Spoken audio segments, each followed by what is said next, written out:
Hello peoples! I know it's been a while since I've uploaded a new video, but I'm going to be more consistent from now on, I promise. Okay, today is not going to be an EFT video. I actually thought that we would go back to basics, and I don't know why I haven't actually done this video yet, but I wanted to do a video explaining why I called the channel Mental Diet Mastery and why the Facebook group is called Mental Diet Mastery, and basically why it's so important when creating your reality to keep a mental diet.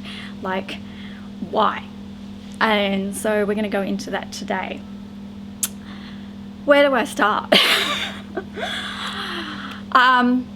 I don't think in any of my videos that I've uploaded I've actually introduced myself, because when I first started the channel, it was actually just to upload some it was almost like YouTube was a placeholder for videos that I wanted to upload to explain things for the group chat that started.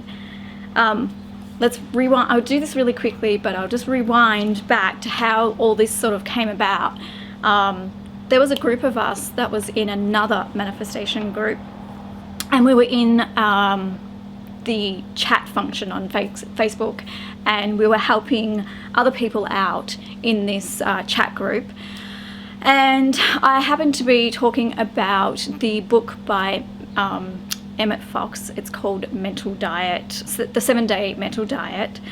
And one of the other girls in the group said to me, well, why don't we do a challenge, and you can hold a challenge, like we'll do a 7-day challenge for this book, the Mental Diet Mastery book.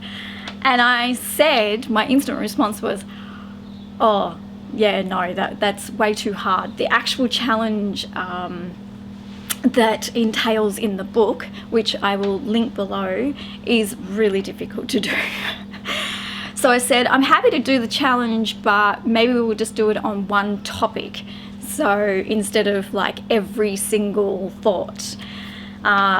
So that's what happened. We opened our own chat group on Facebook, and all these people started joining, and and then suddenly there was like 50 people in this chat group, and it just evolved into what's known today as the Mental Diet Mastery group.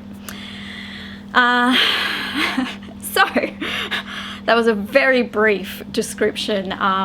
Originally people were asking questions and I was trying to help them, but I just didn't find writing a big essay length message on a chat was really helping them. So I started doing these quick little 1-minute or 2-minute videos explaining some stuff, and then I'm like, well, I can't upload them into the chat because they're too big, so I was putting them on Facebook and then sending the link to the chat. And then I just went, well, why don't I just make these available to public? And that's how this group sort of evolved, and I guess that's why I never really introduced myself at the start. I just started doing these EFT videos and not really putting any background there. So, I'm Kylie. I used to be a mental health therapist. I've been a therapist for, I don't actually know, it was maybe 5-6 years. And as soon as I got into, learnt about the law of assumption, it kind of, it jolted me out of the industry, because I was just sitting there listening to these clients and thinking to myself, I can't tell them, they're not ready to hear it. I can't tell them that they are creating everything in their life, because some people aren't not ready to hear that. So I kind of felt in this awkward stage where I was still in this old I'll say job or career, but I knew I needed to move out of it, but I didn't really know where to. And then this group chat sort of happened, and then it turned into an actual Facebook group and YouTube channel, and I thought, I'm just going to go with it. I didn't purposely start out with this intention, it just sort of evolved and grew, and this is where we are. So that's who I am, that's my background. That's how the chat got started. That's how the YouTube got started. So now we'll talk about the actual mental diet. All right, I actually have notes. That's why I keep looking down here. Let's talk about why we keep a mental diet. Why is it so important? And the basics of, and I'm not going to just tell you, you know, these people saying that you have to watch every single thought because it's your thoughts that create your reality. And that's not actually ultimately true. Yes, thoughts can have the ability to create in your reality, but essentially it's not just thought. In actual fact, and I have said this in, I think it's in the sidebar on the Facebook group, and it may be in the description on the YouTube, I'm not sure, maybe I'll add it after this, but I don't just subscribe to just Neville Goddard teachings. Like some channels are just purely Neville. I am more across the board. Like this has been talked about for so many centuries by so many different teachers, it's not funny. And it all comes back to almost the same thing. It's the same basic principles and same ideas. I watch a lot of Bashar. I love his teachings, and I think that they really resonate, and they are very aligned with what Neville Goddard teaches. I also love Levenson. Get that out. At one stage I was obsessed with David Hawkins and did a lot of his workshops and lectures. He is similar in that you do, once you get above a certain level of consciousness, your creating your reality becomes a lot easier because it's more effortless. His book, I think it was his original book, which was called Power versus Force. So anything under the level of consciousness of 200 is force, like you're trying to force things to happen, but once you get above a certain level of consciousness, then things happen quite much easily, and the more you go up the scale, things happen even more, is that a word, easily, more easily, easier. And that's why I do think that a lot of people that are still stuck in their trauma stage are really having trouble creating their reality still, because they're still stuck in the lower levels of consciousness. Once they clear out some of those through whatever method they see fit, and that could be like Sedona method or hypnotherapy or NLP. I mean, there are a million different healing methods out there, but at the end of the day, they need to... How did I get onto this subject? This is not... I'm sorry. I get diverted a lot and sidetracked a lot. I have ADHD and ASD, so... But we're just going to roll with it, because if I'm saying it, it's got to resonate. Once people clear out some of their past traumas, or they've, in manifestation, they talk about revising, and it's almost exactly the same as if you go to a hypnotherapist and or an NLP, which is what I've been trained in as well, where we do things like timeline therapy or parts therapy. There's so many different ways of doing it where they go back and alter the memories of the past, because the past is actually only kept alive in the mind. It's not like you can physically go back to the past. It is only alive with the memories, and every time you bring up their memory, you are automatically rewriting it every time it comes up in your mind. So the past is being kept alive every day by you remembering it. So if you just, every time you bring it up, you change it, but change it in a way that is clearing the emotion that's attached to it, then you'll free yourself and you'll go up the level of consciousness, and creating your reality becomes so much easier. I know that a lot of people do not talk about this because... And I know I've been guilty myself of going through a stage where it's like, oh no, you don't have to heal. You just step into the version of you that's whole, complete and perfect. And while that might be it's still true. It doesn't apply to a lot of people that have trouble doing that. They need to deal with those things that keep coming up. Otherwise, they can't step into that whole complete version of themselves. So, that was a little tangent. Welcome to my world. Now let's talk about how mental diet. Where did I go? I was talking about thoughts creating your reality, but it's not just your thoughts. Okay, I'm back. In actual fact, it's your awareness of being. And I think Neville Goddard talks about this as your states or state of being.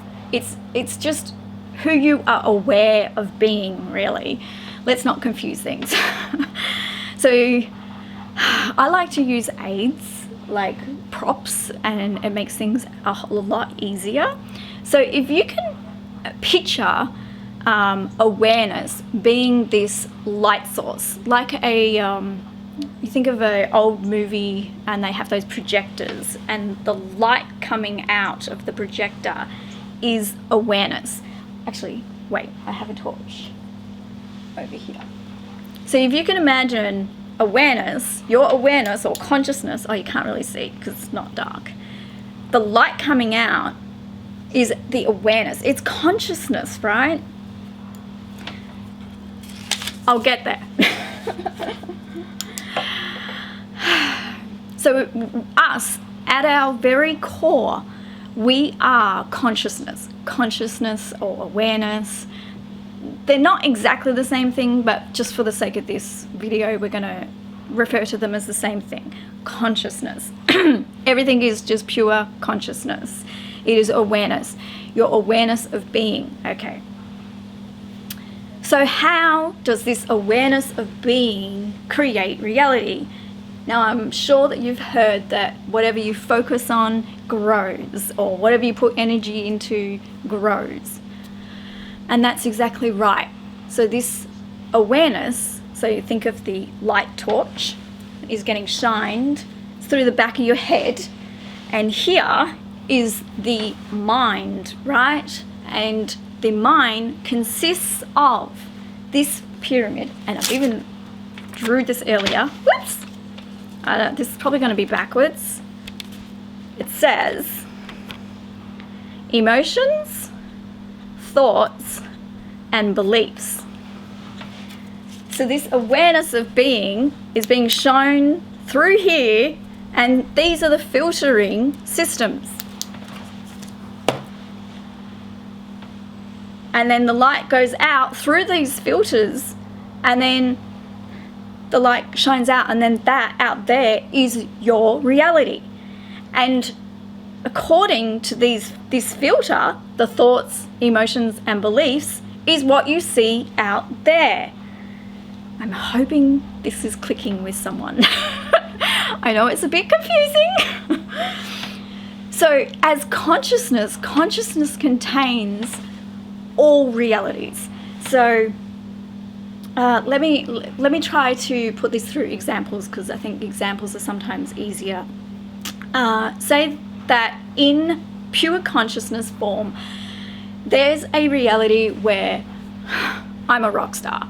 There's a reality where, I don't know, maybe I'm living in America, married with 6 kids or something. I don't live in America, I live in Australia.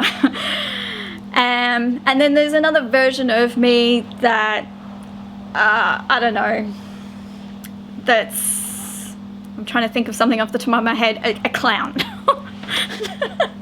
And then there's me, this version of me living in Australia who was a therapist, right? All of these versions of me, in fact there's infinite versions of me, are all contained within my consciousness. The thing that's animating this body, this awareness, the thing that's making everything go. That awareness is shining through these thoughts, beliefs, and so currently my thoughts and my beliefs and my emotions are that I'm living in Australia and I have 2 kids. And that's the one I'm focusing on. So that is the reality I am currently seeing. It doesn't mean that all those other realities don't exist, because all realities exist. So if I want to change my reality out there, then I need to change one of these things: my emotions, my thoughts, and my beliefs. This one. Or otherwise known as identity, really, but it's sort of the same thing, because you believe you are this identity. So it's just play on words, right? So if I chose I'm going to believe something different now, then I'll change this, which is the belief one, and then I'll start seeing something different out there. I'll start seeing it different because I've changed the filtering system.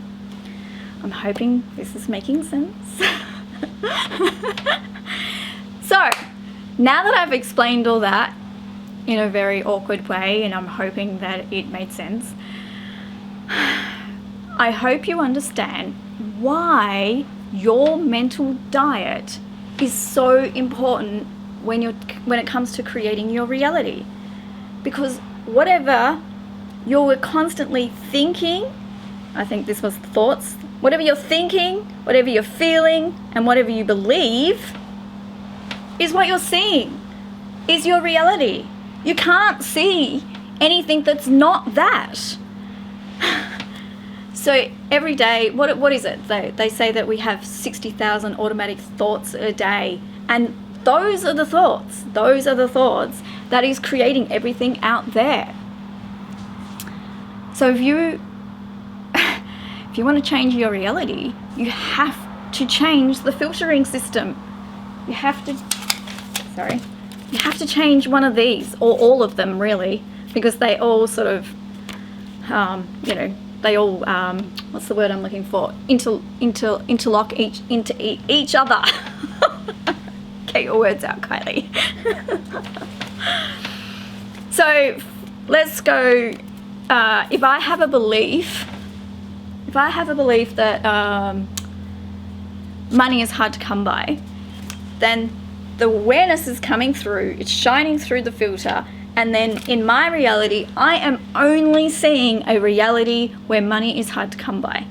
But if I change that belief, and then this shining through, I'll get a new reality. Okay, I think I've explained that enough now. This is a later edit because I forgot to talk about the emotions. So yeah, let's talk about it. The emotions is one of the pyramids. Emotions are the indicator of your belief systems. So if you're feeling a certain way, if you're feeling a bit or shitty about something that's happening out there, it's because of a belief you're holding on to. So you need to look at the situation and ask yourself, what do I believe about myself in order to feel this way? And that will tell you the belief that you're holding on to that you need to change. Because if you're feeling not so great, it's because you're holding on to a belief that is not ultimately true, and it's making you feel not so great. It's the belief. It is not the thing out there, the event that's happening that's causing you to feel that way. It's the belief about yourself that you're holding on to.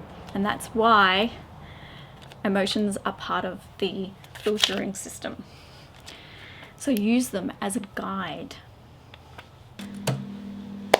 Okay, I think I've said enough. I have no idea how long this video is because it doesn't come up on my actual camera. Anyway, oh well. I hope everyone has an amazing day, and I hope that, no, I don't hope, I intend this has helped whoever watches it. I intend that you have success, and I intend that creating your reality gets easier for you now that you know that you've just got to change the prism. the prism that the awareness is shining through. Have an awesome day.